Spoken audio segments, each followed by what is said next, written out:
Welcome to Where Parents Talk. My name is Lianne Castelino. Our guest today is a journalist and an author.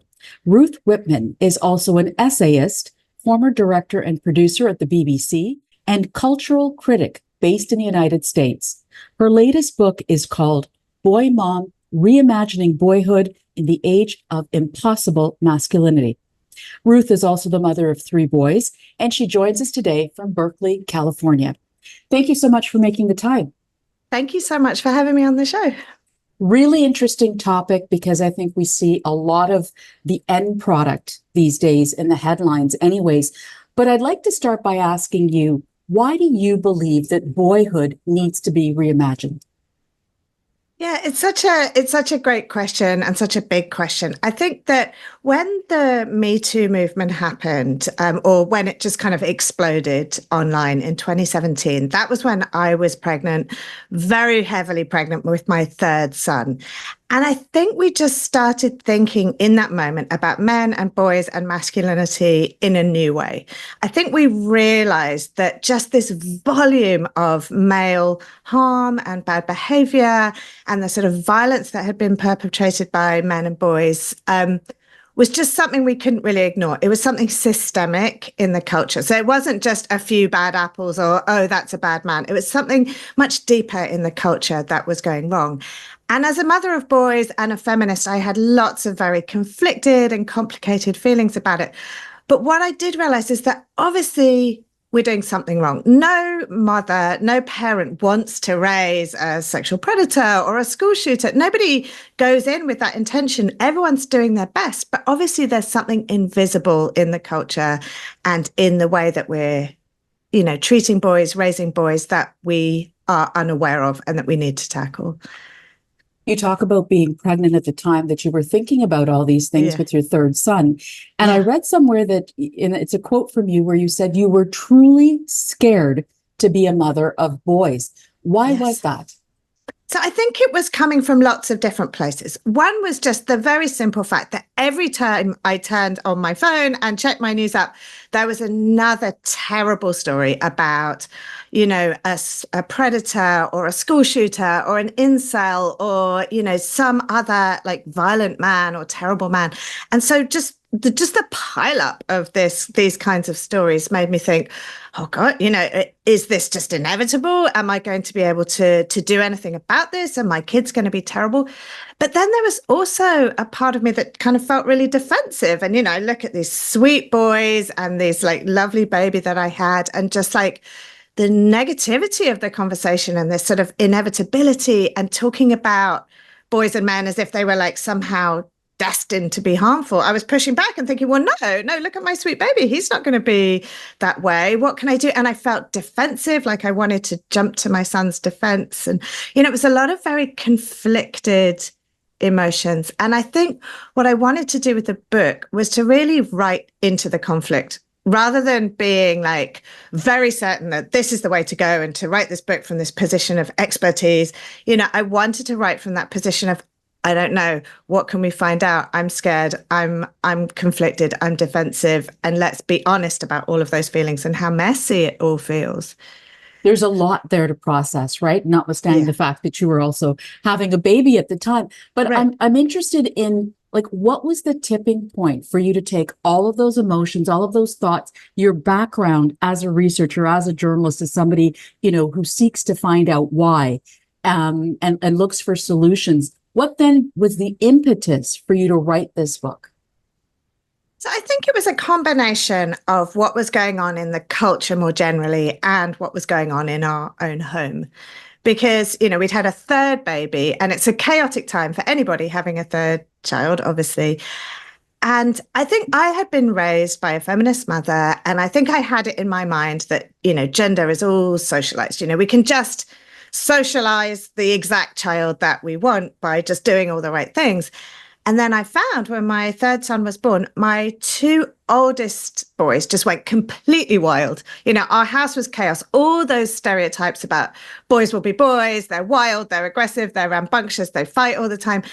All of those stereotypes were just kind of coming true in our own home in my own life, I felt really powerless. I was like, I don't feel like I'm socializing them into this behavior. I feel like I'm socializing them away from this behavior. Why does it keep happening?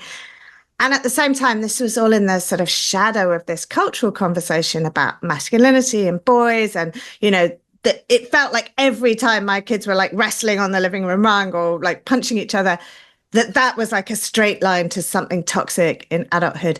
And so I think it was that combination of like the personal and the political that I was just like, I need to find out what's going on here. It was as much for me as for anyone else. I was on that journey the whole way through the book. I tried to, whatever research I'm doing, whatever reporting I'm doing, I bring my own voice and my own fears and my own conflicts into it to try and just make sense of it for myself as much as for anyone else. So take us through a little bit of that process that you went through, Ruth, in terms of writing this book. What was your strategy and then the approach that you deployed to put this book together? So the book is a combination of memoir, and the memoir part just takes, it's this 5-year period from when my third son was born, right as MeToo was kind of exploding and, Trump was president. It was this very complex time for men and boys and masculinity. So it starts there and it finishes when that boy, Abe, my son, goes off to kindergarten, age 5. So it's this 5-year period, which coincided with this very challenging time, as I said, in our own home. The big boys are wild. We don't know what's going on. I felt it was the most challenging time in my own parenting journey. So there's a memoir piece. And then there's also reporting. So what I wanted to do was get out and just talk to boys, listen to boys, talk to experts, talk to boys who are maybe involved in some of these like darker things that are my greatest fear. I talk to boys from the incel movement. I don't know if your listeners know about that, but it's, these, they're kind of associated with school shootings, with acts of mass violence, these guys who are involuntary celibate, they call it, and they hang out in these very toxic communities online. I spent some time interviewing them. I went to boys' therapy centers. I talked to people on the left, on the right. I went to schools. I went to sports teams. I just wanted to listen to what boys were telling me and to go and visit the places where they hang out. So there's that reporting piece of it. And I go to lots of different interesting places. And then there's research. I bring in a lot of the research studies, the psychological studies, the sort of the science of gender differences. And I try to synthesize it and find a path through it as best I can. That sounds like quite a robust and diverse group of interviewees that you sought and that you sat down with. And I'm curious as to like what stood out for you when you look back on it in terms of really struck you within those interviews that you did. So what was really fascinating was that you're right. It was a really diverse group of people, both in terms of their economic backgrounds, their racial backgrounds, their geographic locations, and their politics. All these different things were very different about all of these boys that I spoke to. But actually, I was really surprised that there were some really strong common threads that ran through what people were telling me, and what it means to be a boy in this moment. And I think the sort of biggest threads that stood out was the first one, the sort of top line one, was loneliness. I think boys are feeling very lonely and isolated in this moment. And I think there's lots of causes for that and lots of different kind of cultural things that are contributing to that. But I was really surprised at how lonely and disconnected a lot of them felt.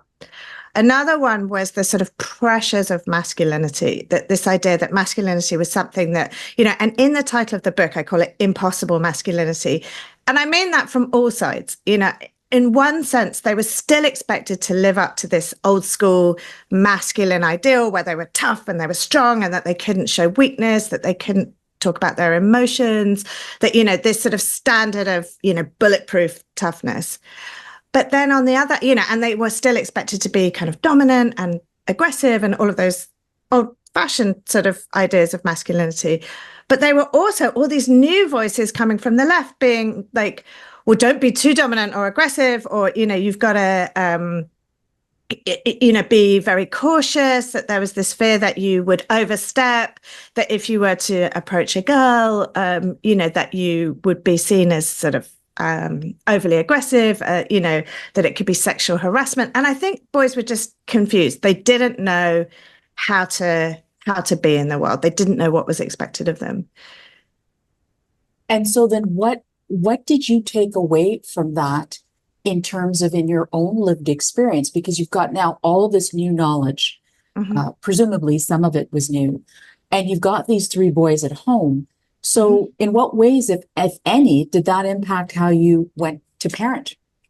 Yeah. So one other point that I want to say about, what showed up in the research as opposed to like in my reporting with boys, but there was this phenomenon, which in the book I call under nurture. And that it's this, and there's a lot of research that supports this idea that we treat boys and girls slightly differently as parents. And this starts right from birth. And the way we treat boys is slightly less emotional, slightly less tender. We give them slightly less attention in all these different domains. We give them slightly less of that kind of, we talk to them less, parents talk to them less in general, and talk to them far less about their feelings and their emotions. So there's this sort of different way that people parent boys and girls. And once I was aware of that and the sort of impact that has long term for boys, I started to really try to correct for that in my own parenting. I think as a feminist, I'd sort of, in this moment, I had felt like, oh my gosh, my job is to be really harsh with my boys and to like make sure that I really strict and I discipline them so they don't turn into these toxic men, that I'm more and more strict. But I think what I realized was that what boys actually need is more empathy and more care, that they're lacking in those things. And that is where the kind of roots of some of this toxic stuff start to happen. So with my own boys, it wasn't specific things that I did exactly, but it was more just like reorientation in my relationship towards them. Instead of seeing them as these tough, simple little creatures that just needed to run around, I started realizing how much engagement they needed with like emotions, with nurture, how much they needed to feel that I was on their side, that I was advocating for them, that I was treating them with tenderness. And so that's the kind of thing that was the biggest difference, honestly. What's really interesting is as you're speaking, one of the things that occurs to me is generational differences that influence how different parents from different generations parent, right? And so when you talk about the long-term effects of, let's say, not talking about emotions and those kinds of things, that might not even be on the radar of some parents out there today because that's not how they were raised, et cetera, et cetera. So I'm curious if you could take us through some of those long-term impacts that you alluded to earlier with respect to the emotional piece. Yeah, so I think that in many, many subtle ways, we don't socialize boys to kind of understand their own emotions and to like track and understand and take responsibility for the emotions of other people. So that is both in the messages that we do give them culturally and in what we kind of fail to teach them. So there's, as I said, there's all this research that shows that parents talk to girls much more about their feelings. They listen to their feelings. They give them like books and stories and movies and shows, which are all about girls, in groups with friends, talking to their friends about their emotions and all the rest of it. So I think a sort of several generations of boys and men don't really see it as their responsibility to track other people's feelings, and I think we all see this, in our own lives as adult women, that, the men we know are not the ones taking responsibility for like remembering people's birthdays. Generally, obviously there are exceptions, but writing the thank you letters, noticing that grandma kind of looks a bit awkward and that she needs help bringing into the conversation, or worrying about, that we forgot somebody's birthday and this had to happen. I think women take on all this emotional load. And I think, this is like burdensome for women in the sense that, a lot of us are feeling like overloaded with this kind of work and that we're not being supported in it by our male partners. But it's also really harmful for men and boys because those are the things that help build connections. Those are the things that build deep intimacy and relationships and connections with other people. So if you don't learn those skills, then you become increasingly isolated and cut off. And I think that's what we're seeing downstream of all these boys who really just were never taught these skills, and they were never led to believe that it was their responsibility to do that kind of work. So how do you go about teaching those skills, Ruth? Because as you're talking, I'm shaking my head saying, yes, I've done that. I keep doing it. It's happening here. Because at the end of the day, there's certain things you just have to get done, right? Yes, and so, of course. It's that fine balance between saying, okay, I'm gonna, reverse engineer this. I'm gonna use some reverse psychology. I'm gonna see who here is gonna pick up the baton and run with it. And it's not happening because I haven't asked for it. So how do we correct for that, or help manifest that in our boys? Yeah, so I think the first part is to show that kind of care and empathy to them. So that's the first piece. So if we learn to care for others by being cared for ourselves. And obviously, this is not to say that mothers are not caring for their boys, but, we need to engage with them about their emotions and their actual emotions, the ones that they have, even if they're not pretty, even if they don't fit the model, and often boys are sort of taught to express things with anger rather than with sadness or tears. And so, it's sort of easy for then parents to respond with like harsher discipline because it looks like a behavioral problem. So I think part of it is just engaging with boys' emotions. Another piece that's really important is about the stories that we give boys in their lives. So, and this was I had a whole chapter in this. I realized that it came to me actually when I was in the bookstore with my sons. I have my 3 boys, and I saw this magazine that was like very clearly aimed at young girls. It had pink cover, sparkles, a little lip gloss giveaway, all of this. Clearly for girls. I open it up, and the story in that magazine is a story about a young girl who has been invited to 2 birthday parties at the same time. They're scheduled for the same time. And she doesn't want to disappoint either friend. So she runs between the parties. She goes to one, plays the game, she races down the street to the other one, all the while pretending that she's a full guest at both. And she's exhausting herself. And I realized when I read that, my sons will never see a story like that with a boy as the main character. Girls see that kind of thing all the time. It's in all the books they read, the TV shows they watch. And it's really hard to get those role models for boys. But I think we need to try to find them. There are some examples of movies and books and shows that have elements of that. And I think we need to talk to boys about it, to call it out in the same way that if we were seeing a story about, that was about, say, being a scientist or being, an engineer, and it was all boys, I think we would call it out and be like, well, this is sexist. Why are the girls missing in this story? And so I think we also need to name that absence with our sons and be like, well, why are there no boys in this story? Why do they think the boys can't be babysitters, or why can't they be friends, or why can't, and I think it's a slow, long process, and just talking about all that stuff. Absolutely. The other part that can be challenging for certain parents in certain households is overcoming stereotypes in the first place, right? Like when you're going to have a boy, or the boy enters the world, we're all predisposed to how we think, right? And so any thought there based on your research for your book on how parents can navigate that and maybe be more objective about that whole piece and not stereotype from the get-go?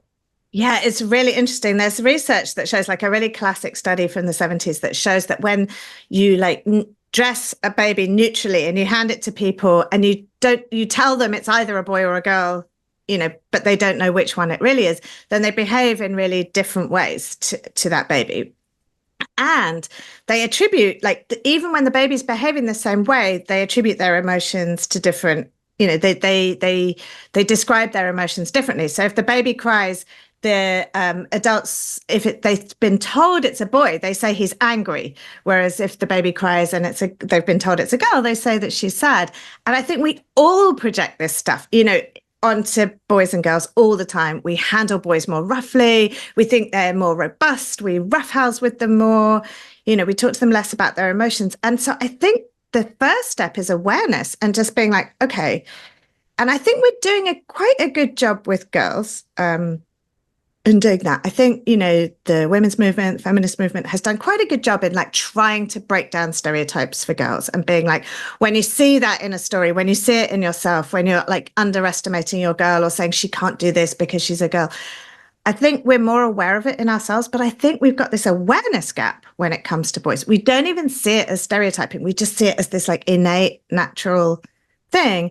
And so I think it's just the more we can have these conversations, the more we can become aware of our innate biases, the more we can try to correct for them and notice them in ourselves. And it's a slow process. These things, they're subtle. It's not a huge difference. It's a subtle difference, but it builds up over time. I mean, one of the examples I give in the book is when my son went off to kindergarten. It's his first day. He's really anxious. He's like little. He's got the giant backpack. He's lining up to go in through the gate. And there's this guy there, like this male teacher or volunteer or somebody. And like there's two little girls in front of my son that go through the gate. And he's like, hi, sweetheart. Hi, sweetheart, to these two girls. And then my son walks through and his voice goes down an entire octave and he's like, hey, buddy, and like high fives him. And in that tiny little moment, and this very well-meaning, very lovely man, he's just communicated to him, man up, son, these girls are worthy of like being nurtured, that they are, that he's communicating to them that it's okay to be anxious, that he'll protect them, that he's going to nurture them.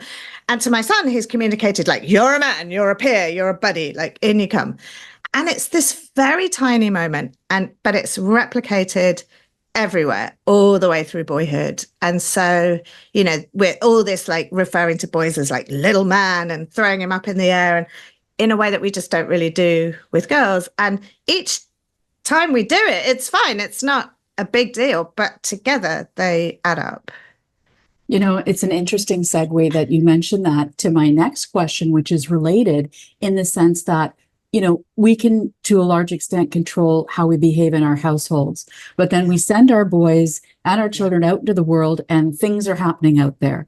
What do you think, based on the research that you did for this book, do you think that, could be happening, should happen societally? Let's start with schools, for example, that could continue to nurture and foster, emotionally healthy boys.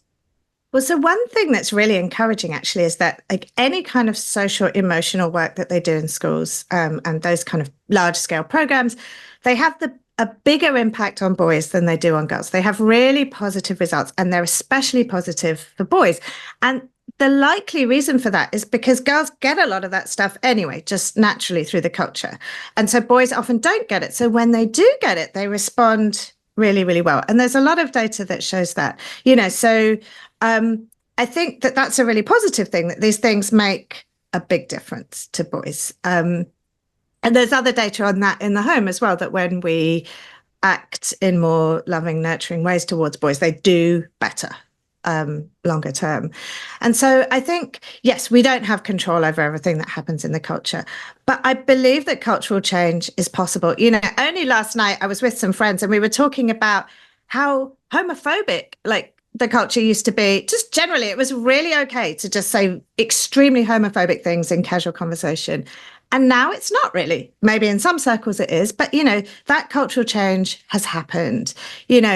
Sexism towards girls, we just things that we used to just take as completely standard when I was a girl, now wouldn't be acceptable. And I think the same thing is possible with boys, but the way we change the culture is by doing it, by having a million conversations about it, like the one we're having right now, by calling out our blind spots, by noticing things, by talking about it, by drawing our own attention to it, by drawing boys' attention to it, by drawing everyone's attention to it. And then the more we talk about it, the more we're like, oh yeah, because like, for instance, the buddy sweetheart thing, it's so minor, it's that guy was so well-intentioned, such a good person, and he's probably never given it a moment's thought. And I would never have given it a moment's thought if I hadn't been writing this whole book about it, and I think the more we can call these small things out, the better. The other thing that you tackle in Boy Mom is the whole idea of neurological differences between boys and girls. I wonder, and you alluded to it a little bit earlier, if you could take us through some of the top line pieces that struck you, why and what parents really need to be mindful of within that space. Yeah, this was really interesting to me. I didn't know this. So when a baby boy is born, his brain, so we're talking about the right hemisphere of the brain, which is the part that deals with emotions, emotional self-regulation. So like being able to calm down, being able to sort of regulate your emotions, attachment, relationships, those kinds of social emotional things. A baby boy's brain is born about a month behind, or slightly more than a month behind a baby girl's on average. And we all know that a month is a lot when it comes to a fetus and a newborn. That the difference between being born a month premature and at term is really big. So the fact that baby boys are born, with these like immature brains means that their brains are very vulnerable to disruption. So a baby girl can be more independent and has slightly less need for their caregiver. And the boys need slightly more in terms of support from a caregiver. And it becomes this kind of double whammy because the boys actually, so they need more, but they get less, because of all the things we've talked about, because of this like masculine thing that we project onto them, because of the ways we interact with them. So it just kind of compounds. And baby boys' brains or boys' brains mature more slowly all the way through childhood.